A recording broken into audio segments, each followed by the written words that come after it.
ba'du. Wa ya ibadallah, ittaqullaha haqqa tuqatih wa la tamutunna illa wa antum muslimun. Marilah kita meningkatkan syukur kita ke hadrat Allah Subhanahu wa taala dan memperbanyak salawat kita kepada Nabi Muhammad sallallahu alaihi wasallam,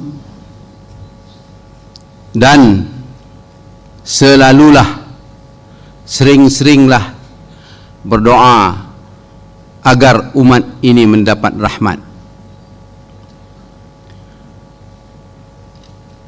Jamaah yang dirahmati Allah Subhanahu wa taala, saya ini pendakwah kampungan,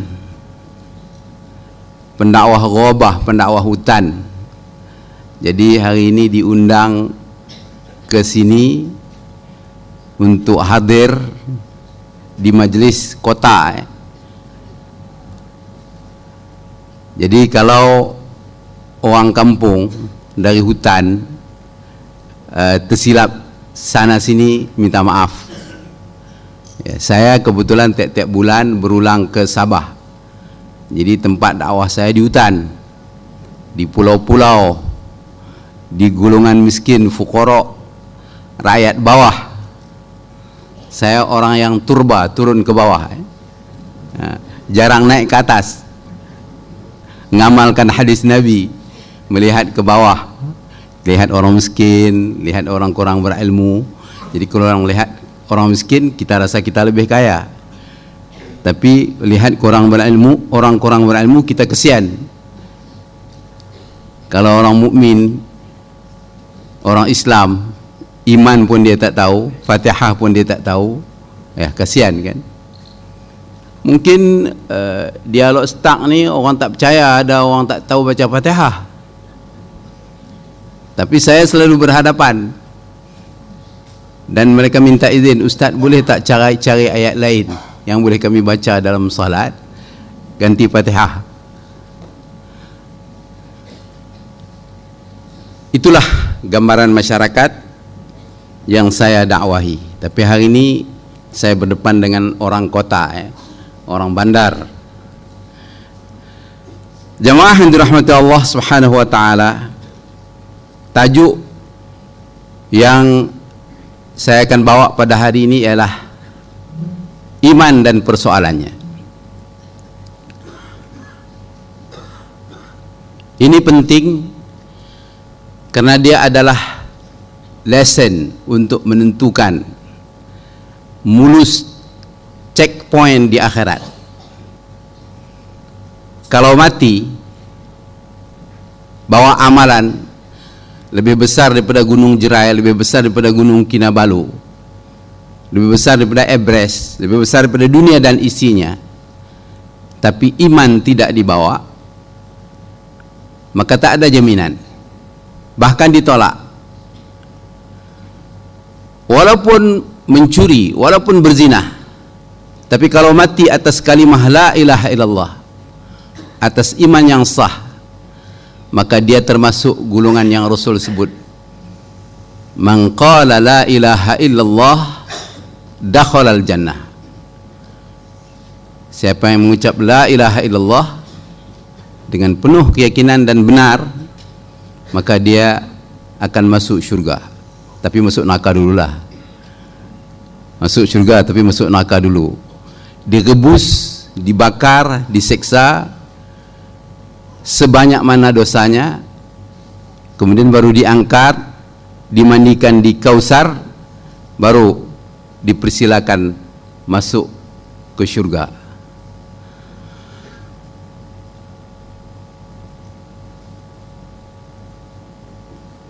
Iman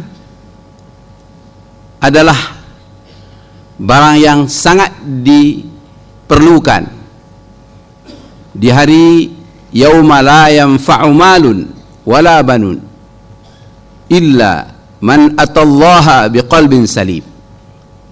Pada hari yang tidak ada guna harta dan anak-anak, melainkan orang yang datang kepada Allah dengan qalbun salim, dengan hati yang penuh dengan keimanan.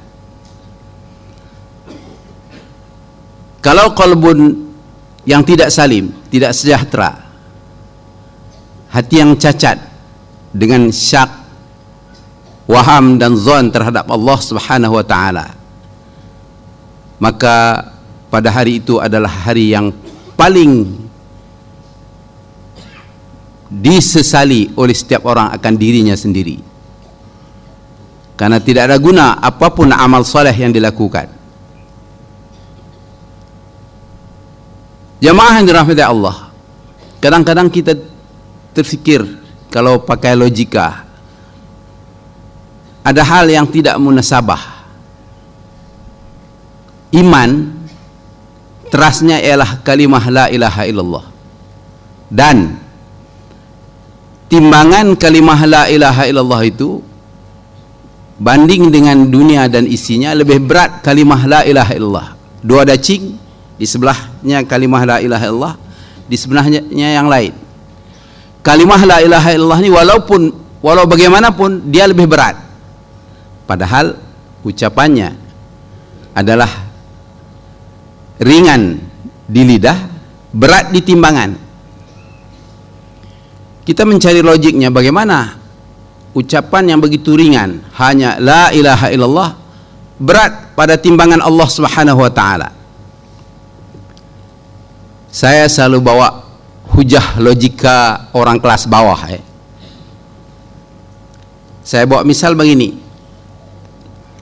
Kalau ayam kita tabur padanya mutiara, dia tak mau patuh, walaupun harga mutiara itu sangat mahal. Tapi kalau tabur kepadanya ikan busuk, najis manusia, dia makan habis. Jadi kalau kita otak ayam, itu sajalah makanan kita. Tapi kalau kambing, dia tak mau yang busuk-busuk begitu, dia mau daun yang segar. Itu pilihan kambing, kelasnya lebih tinggi sikit. Tapi kalau harimau dia tak mau, dia mau kambing itu. Kambing itu yang dia mau mamah, ratah, kunyah dan telankan. Kita manusia bukan ayam, bukan kambing, bukan harimau. Kita adalah manusia, kelas tertinggi di antara semua makhluk. Jadi manusia yang dikehendaki oleh Allah ialah mengenal akannya, mengenal akan Allah. Dicipta manusia untuk manusia kenal Allah Subhanahu wa taala. Maka bagi Allah, Allah sangat bangga apabila seorang hamba kenal akan Allah. Oleh sebab itu ucapan kalimah la ilaha illallah di sisi Allah sangat bernilai tinggi. Kalau orang yang otaknya ayam, makanannya najis. Kalau otaknya kambing, makanannya rumput. Kalau otaknya harimau, makanannya daging. Tapi kalau orang betul-betul manusia, maka yang paling berharga bagi dia ialah kalimah la ilaha illallah. Disitulah pandangan Allah terhadap manusia tersebut. Oleh sebab itu Allah tidak pandang walau sehebat mana kedudukan orang kafir, dia boleh takluki dunia, dia boleh kuasai segala-galanya. Di sisi Allah nonsen, tak ada apa-apa. Dan untuk mendapat kalimah la ilaha illallah sebagai tapak iman ini, bagi kita orang Melayu ini perkara biasa, sehingga kalimah la ilaha illallah itu tak terasa apa-apa oleh kita. Sebab itu saya selalu